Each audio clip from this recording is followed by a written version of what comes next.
একদম বুক ভরা ভালোবাসা দিয়ে আপনাদের সকলকে স্বাগত জানাচ্ছি একদম একটা নতুন এক্সাইটিং আপডেটের নতুন এপিসোডে। যারা টেক লাভার রয়েছেন, যারা টেক লাভার না, তাদের সকলেরই ভালো লাগবে। অ্যাকচুয়ালি প্রয়াস এটা আমারই আপনাদের টেক এক্সপিরিয়েন্স আর একটু ভালো হোক। চলুন তাহলে আমরা শুরু করব ছোট্ট একটা খবর দিয়ে। আর সেই খবরটা হলো হোয়াটসঅ্যাপের পক্ষ থেকে। অ্যাকচুয়ালি হোয়াটসঅ্যাপের পক্ষ থেকে একটা নতুন আপডেট এসছে, আর সেই আপডেটটা চ্যাট রিলেটেড। হোয়াটসঅ্যাপের পক্ষ থেকে যে কাস্টম যে ব্যাপারটা সেটার উপর এসছে, অর্থাৎ আপনি এবার কাস্টমাইজ করবেন আপনার চ্যাটগুলোকে। অর্থাৎ কাস্টম লিস্ট যে চ্যাট লিস্ট, সেটা আপনি আপনার ইচ্ছা মতন বিভিন্ন জায়গায় রাখতে পারবেন। ধরুন আপনার বন্ধু বান্ধব কেউ আপনাকে চ্যাট করেছে, সেইটা আপনি একটা জায়গায় রাখলেন ফ্রেন্ড লিস্টে। কেউ আপনার পরিবার থেকে প্যারেন্টস, তার যে ফোল্ডার সেই লিস্ট রাখলেন। আবার অফিসিয়াল চ্যাটগুলোকে আলাদা করে অফিসিয়াল লিস্টে রেখে দিলেন। এ এক দারুণ ব্যাপার, ভালো লাগছে। কারণ এবার আমরা আর হন্যে হয়ে খুঁজবো না, আমাদের লিস্টেই সেগুলো থাকবে। আমাদের আরও একটা আপডেট আছে, আর সেই আপডেটটা খুব আবেগ ঘন ব্যাপার। অর্থাৎ আমরা এগোতে চাই আপনাদের সকলের সাথে। আপনারা আমায় হেল্প করবেন না? আশা করি করবেন।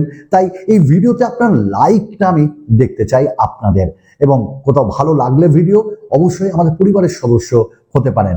আমি আপনাদের অনুরোধ করতে পারি এইটুকুনি। আর যারা আপনার আশেপাশে চারিপাশে টেক লাভার রয়েছে, তাদেরকে ভিডিওটা শেয়ার করতে পারেন। আসুন না আমাদের ফেসবুক পেজ গ্যাজেটস বাংলাতে একবার ভিজিট করে যান। চলুন আমাদের নেক্সট আপডেট পিক্সেলকে দিয়ে। অ্যাকচুয়ালি আমরা কিন্তু কিছুদিন আগে, মানে এক দুদিন আগে আমাদের লাস্ট আপডেট যেটা, সেখানে বলেছিলাম ইন্দোনেশিয়া সরকার ব্যান করেছে অ্যাপেলকে, অর্থাৎ আইফোন আর ব্যবহার করা যাবে না। এবার ইন্দোনেশিয়ার সরকার আরো এক স্টেপ এগিয়ে গেল। গুগল পিক্সেল এই স্মার্টফোনও এবার ব্যান হতে চলেছে। অর্থাৎ গুগল পিক্সেলের যে স্মার্টফোনগুলো, সেগুলো আর বিক্রি হবে না। কোথায়? ইন্দোনেশিয়াতে। তার পেছনে কারণ রয়েছে অবশ্যই ট্যাক্স ফাঁকের ব্যাপার তো অবশ্যই রয়েছে। তাছাড়া 40% যে ম্যানুফ্যাকচার এই প্রোডাক্টগুলো, সেগুলো ইন্দোনেশিয়াতেই তৈরি করতে হবে। অর্থাৎ 60% বাইরে হোক, 40% আমাদের ইন্দোনেশিয়ার সরকার চায় যে ইন্দোনেশিয়াতে হোক। ঘটনাটা হলো, তাহলে যখন একটা দেশে তার ম্যানুফ্যাকচার হবে, অনেক এমপ্লয়ি কাজ পাবে এবং আর্থিক দিক থেকেও সেই দেশ অনেকটা উন্নত হবে। তো এবার পিক্সেল কি মানে এর পরিবর্তে কি বলবে, সেটা পিক্সেলের উপর ছেড়ে দিই, আমরা ছাড়বো না আমাদের নেক্সট আপডেট।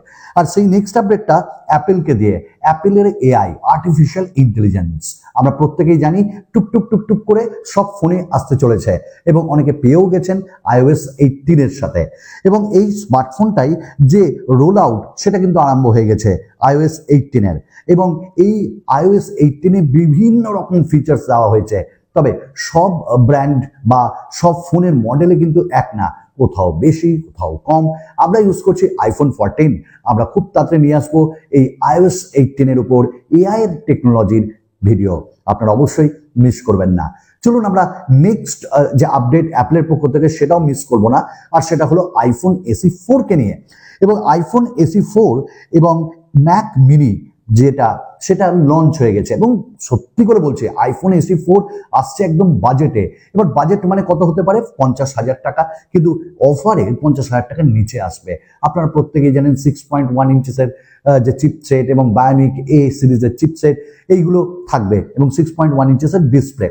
কিন্তু এর সাথে যেটা দারুণ করলো, সেটা হলো আমাদের ম্যাক মিনি। অর্থাৎ এই ম্যাক মিনিতে M4 চিপসেট থাকবে, এবং 2024 যে এই মডেলের দাম রাখা হয়েছে 60,000।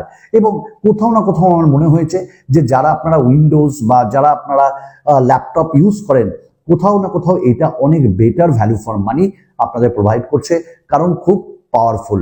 আমরা পাওয়ারফুল আরেকটি আপডেটে যাব, আর সেটা হলো আইফোন 17 কে নিয়ে। আইফোন 17 যে এবার লঞ্চ হবে, সেটা কিন্তু বলে দিয়েছে এবার অ্যাপেল, আমরা কারো কাছ থেকে আর নিব না। কি নিব না? ব্লুটুথের চিপসেট। আবার মানে চিপসেট মানে চিপটা, আমরা ওয়াইফাইয়ের চিপ নিব না, আমরা নিজেরাই ব্যবহার করব। এতদিন যে অ্যাপেল সে কোয়ালকম দের কাছ থেকে নিত, এবার অ্যাপেল বলেছে আমরা কিন্তু নিজেরাই তৈরি করব, তাতে অনেক স্টেবল হবে আমাদের স্মার্টফোনগুলো, বাক্সগুলো আর আসবে না, ভাল্লুকও আর দেখা যাবে না। আমাদের নেক্সট আপডেট সেটা হলো আইকিউকে দিয়ে চায়নার বাজারে লঞ্চ হয়ে গেল দমাত করে iQ13 এবং OnePlus 13। হ্যাঁ, OnePlus 13 এর দামটা একটু বেশি আমার মনে হয়েছে। iQ13 এর দাম যদি আমরা চাইনা ইউয়ানকে কনভার্ট করি তাহলে প্রায় 55,000 এবং OnePlus 13 এর সেটা হচ্ছে 65,000। আপনারা প্রত্যেকেই জানেন এলিটের যে স্ন্যাপড্রাগন 8 এলিট সেই প্রসেসর থাকছে, 120 হার্টজ 144 হার্টজ এরকম ডিসপ্লে থাকছে, ব্যাটারি কোথাও না কোথাও 6000 mAh, কেউ 5000 এর উপর দিচ্ছে এবং দুর্দান্ত ফোন। এবং iQ13 তো 50-50-50 করে ক্যামেরাও দেওয়া হয়েছে এবং এই স্মার্টফোনগুলো কিন্তু ইন্ডিয়ার বাজারে আসছে এবং আমার মনে হয়েছে 55,000 65,000 এর মধ্যে লঞ্চ হয়ে যাবে OnePlus অ্যান্ড আমাদের iQ13। এবং হ্যাঁ, আরেকটা কথা বলি, ওপার বাংলায় যখন যাবে দামগুলো একটু বেশি হবে, আপনারা বলবেন, তবে আমার iQ এর প্রয়াস খুব ভালো লেগেছে। আমাদের নেক্সট যেটা সেটাও কোথাও না কোথাও খুব ভালো লাগবে আপনাদের, সেটা হলো পিক্সেলকে দিয়ে Pixel 9a। এই স্মার্টফোনটা আসছে 8 এর দামে। কেন? কারণ Pixel 9a-তে Tensor G4 এই চিপসেটটা থাকবে, 8GB র্যাম থাকবে, 6.2 ইঞ্চেসের 120 হার্টসের OLED প্যানেল থাকবে, 4800 mAh এর ব্যাটারিও থাকবে। Obviously one of the killer device হতে চলেছে এবং আসছেও বেশ তাড়াতাড়ি। আপনাদের আমরা আপডেট তো অবশ্যই করব। আমাদের নেক্সট হলো অ্যান্ড্রয়েড। এবার এই অ্যান্ড্রয়েড যে 15 সেটা তো আসছে এবং অনেক ব্র্যান্ড তাদের বিটা এবং কেউ কেউ তো দিয়েছে।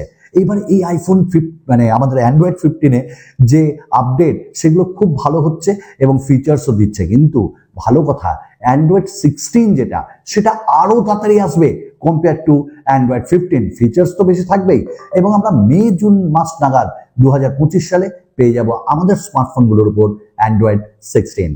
আমাদের নেক্সট যেটা সেটা হলো One UI 7।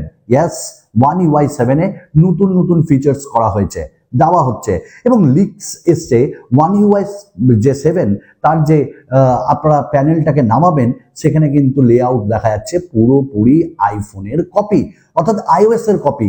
এবার যারা স্যামসাং লাভার তারা এবং অ্যাপেল লাভার একটা ক্লাস ছিলই, এবার জানি না কতটা কি হবে, তবে এআই টেকনোলজি কিন্তু ভরে ভরে দেওয়া হয়েছে এই One UI 7-এ এবং কাস্টমাইজেশনও রয়েছে। আগামী দিনে আমরা এর উপর ডেডিকেটেড ভিডিও অবশ্যই আনবো। তবে এবার যেটা আনবো সেটা হলো আমাদের স্লিম ফোন এবং 30,000-এরও নিচে স্ন্যাপড্রাগনের 8 Gen 3 স্মার্টফোন। আচ্ছা, স্লিম ফোন বলতে S25 স্লিম এটা আসছে। স্লিম কেন না, খুবই পাতলা হচ্ছে কিন্তু ব্যাটারিও ভালো দেওয়া হবে এবং কোথাও না কোথাও সেই এক্সাইনোসের প্রসেসরই আমাদের প্রোভাইড করা হবে, বাট ইন হ্যান্ড ফিলটা খুব ভালো হবে। অ্যাকচুয়ালি স্যামসাং কোথা থেকে ইন্সপায়ার্ড হলো অ্যাপেলের কাছ থেকে, কারণ আইফোন যে একটা স্লিম স্মার্টফোন আনছে তার থেকেই এরা। এবং স্যামসাং এটাও বলেছে আমাদের এটা S25 FE নামে আনার কথা ছিল, এবার স্লিম নামে আনবো। তো যাই হোক, যত স্লিমই আনুক ভালো লাগছে। আইফোন 17 স্লিম আর এইদিকে S25 স্লিম। এবার আমাদের লাস্ট আপডেট সেটা হলো ভাই একদম 30,000-এর নিচে, আমার তো মনে হয় 25-26,000 আপনি পাবেন আমাদের আপকামিং যে স্মার্টফোনটার কিছুদিনের মধ্যে লঞ্চ হচ্ছে স্ন্যাপড্রাগনের 8 Gen 3। যেখানে 8 এলিট প্রসেসর রয়েছে সেখানে 8 Gen 3-র দাম তো অবশ্যই কমবে এবং এই স্মার্টফোনটা আসছে পোকো F7 Pro এবং পোকো F7 Pro আলট্রার মধ্যে। 2K 120 হার্টসের অ্যামোলেড ডিসপ্লে, 50 মেগাপিক্সেলের ট্রিপল ক্যামেরা, 20 মেগাপিক্সেলের সেলফি, 6000 mAh ব্যাটারি, 100 ওয়াটের ফাস্ট চার্জার এবং দুর্ধর্ষ হতে চলেছে, একদম চরিত্র বদলে দিবে গেমিং এর। তো এরকম আরো এক্সাইটিং ফিচার্স নিয়ে, এক্সাইটিং টেক নিয়ে আমরা আবার আপনাদের সামনে আসবো। চলুন সাথে থাকুন, বিদায়।